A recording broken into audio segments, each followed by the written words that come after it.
Welcome back to the channel. This is Steve here, Tartarian Explorer. Thanks for tuning in. Appreciate you. I have a wonderful presentation on India that I put together and I'd love to share with you. But first, I want to do some interactive content. I want to read, every week I want to read a comment from my videos of somebody. So on my video, Old World Ottawa, Citharos writes, Canada was a better country when it was still governed by its native people, not Indians or Aboriginals, and not the lost tribes of Israel. There is a wiped out history. Looking at the 1700s, for that is when written word was put down about North America, and those books were censored by the Freemasons. Before the so-called savage description was given to the peoples of the land, there was a further rich pre-established line of governance. Tartaria was obliterated. Think in terms of Hitler.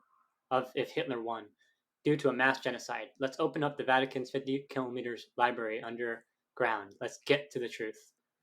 Appreciate the comment. I did send a little reply. All right, one more thing before I get to the video. If you want some interesting content to watch, I highly recommend you check out the work of Anatoly Fomenko right here. He's a Russian historian, scientist. He actually works, surprisingly, in Moscow University. He's considered as a conspiracy theorist by many. But according to what I've just watched, 30% of Russians believe his new chronology.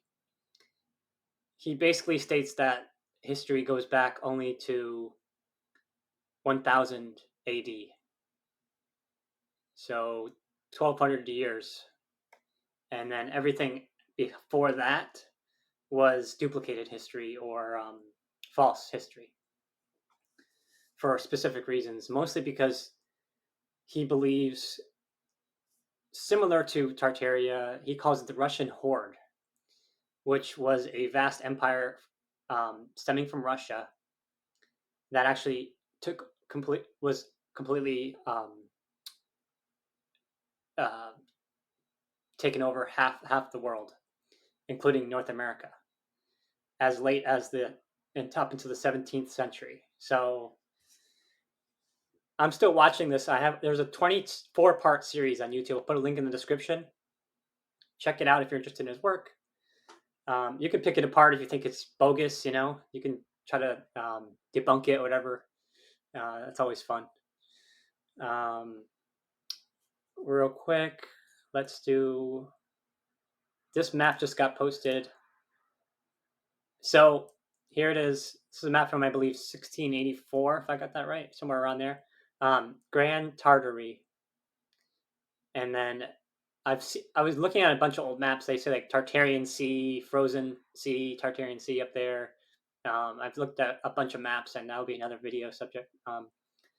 But here's a bunch of Tartarie, Deserte, Tartaries, different areas, and this was a big area. And then I believe it also included North America, where I am at least, and Washington, D.C., and all the major cities built by this one world empire. So check out his work. I'll leave links in the description. Without further ado, let's get to Old World India.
Vadodara, the city known for its rich culture and inheritance of His Excellency Shrimant Maharaja Sayajirao III, is also architecturally extremely rich and beautiful. The same can be reflected in the campus of the Maharaja Sayajirao University of Baroda.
Okay, so here we have the Mysore Palace, supposedly completed in or founded in 1912.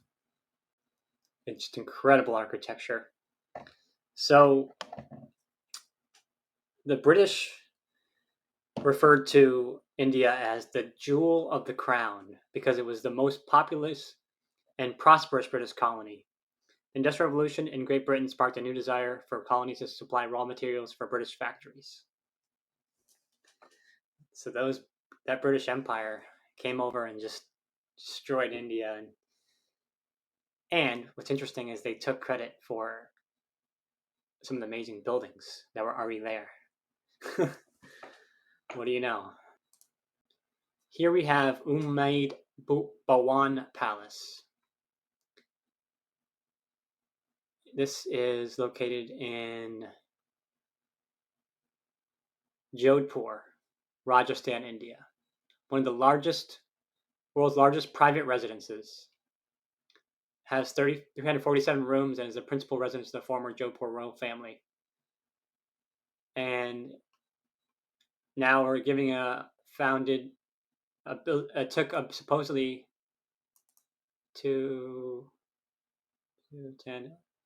15 years to complete, and it was completed in 1943. So I have seen evidence of these buildings, even as late as 1943, not be built in that year. Actually, much farther back, and even if it's 1940s, this was right. This is about the last buildings supposedly being built that were amazing, and everything from like the 1950s and 60s onward, it's just a bunch of junk compared to the past. So this is an old world building, probably not built in 1943. That's when the parasitical forces that we have now were wiping out everything. So to think they were building these kind of things is kind of funny. Let's look inside this place. Here we have a view from inside of the palace. Just incredible architecture. Wow.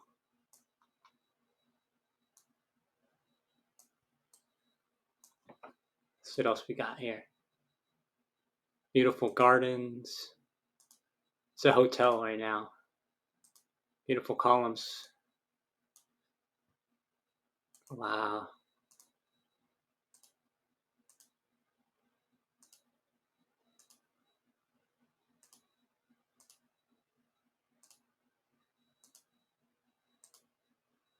I want to go.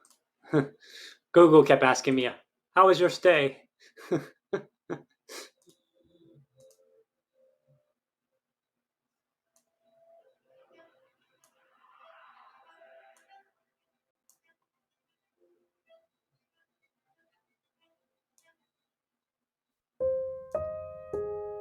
Wow.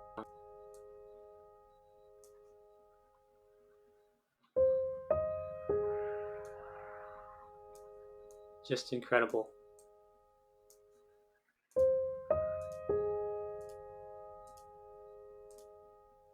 Next, I want to talk about 1857 and the Siege of Lucknow. 1857 and the Siege of Lucknow were a turning point for British colonialism in India. Up until this point, the British East India Company, a trading company, had taken control of large parts of the Indian subcontinent. Throughout this process, they relied upon alliances with local Indian rulers as well as an army of Indian soldiers. These men were known as sepoys. In 1857, large groups of sepoys rebelled. They were supported by Indian civilians and nobles across northern India who set about besieging and reclaiming various cities under British rule. So we have this beautiful place called the Kaisarbagh complex in Lucknow. Now, here it is here.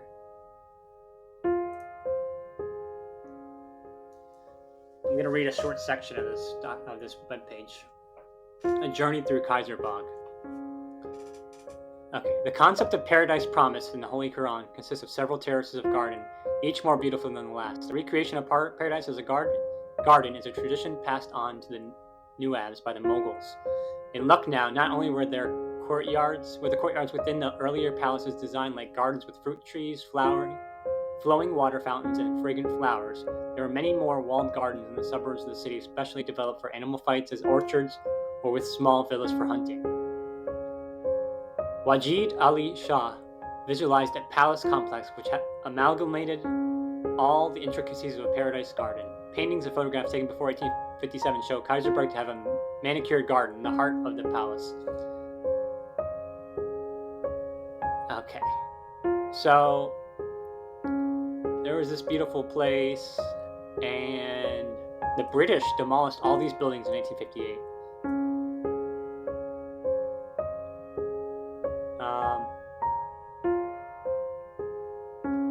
Although the palace was not fortified, it was not easily penetrable because of its concentric enclosures made it difficult for the enemy to the palace.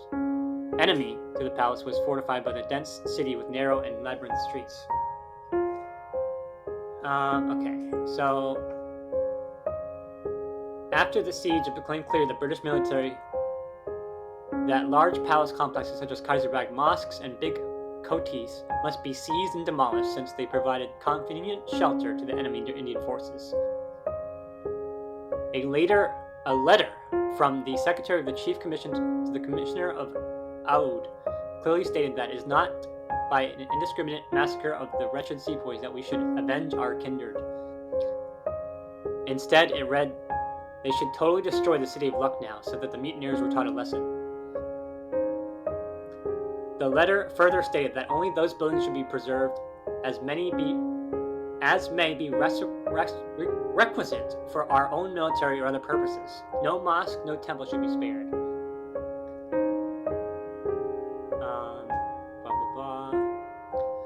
No other building of Lucknow was as glorious as Kaisarbagh, and none other was mutilated as badly.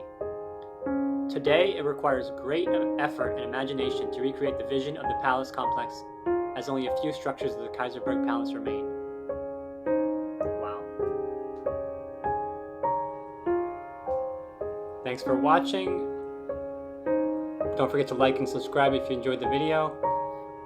The following are going to be some more pictures of India that didn't fit in the timeline, just different places all around India.